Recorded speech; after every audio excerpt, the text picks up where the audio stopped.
The apple tree and the farmer. Once upon a time, there lived a farmer in a village beside a forest. He had a big garden that had an old apple tree and other plants, trees and beautiful flowers.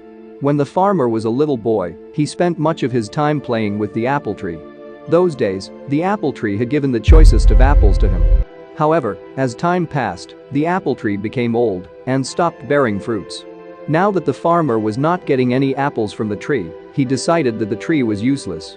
Therefore, he decided to cut the tree and use its wood to make some new furniture. He felt that since the tree was old and huge, he did not have to cure it and it would make great furniture. He forgot that as a boy, he had spent his entire childhood climbing the tree and eating its apples. Now the apple tree was home to several little animals in the neighborhood. This included squirrels, sparrows and a huge variety of birds and insects. When the farmer took his axe and began chopping the tree, all the little animals came rushing down. They all began to plead with the farmer. They gathered round the farmer and said, "Please don't cut the tree. We used to play with you when you were small, under this very tree. This is our home, and we have no other place to go." The farmer was adamant. He raised his axe and the commotion grew. "Please don't chop and destroy my home and kids," cried the squirrel. "Please don't chop and destroy my nest," cried the little birds. "Please don't cut the apple tree," cried the grasshopper.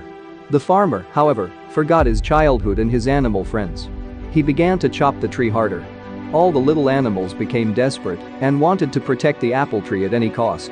The little animals said, "We will sing for you when you are toiling away in the fields. We will look after your little boy. He will not cry, but instead will be entertained and happy. You will like our songs and will not feel tired." However, their cries for help fell on deaf ears. Despite all their requests, the farmer continued to chop down the tree.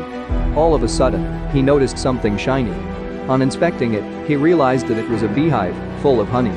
He took a little and put it in his mouth. The taste of the honey woke up the little boy in him. Suddenly, the memories of his childhood came rushing back. The honey tasted so good that he wanted more. It brought a sense of happiness to him. He smiled and exclaimed, "This tastes amazing."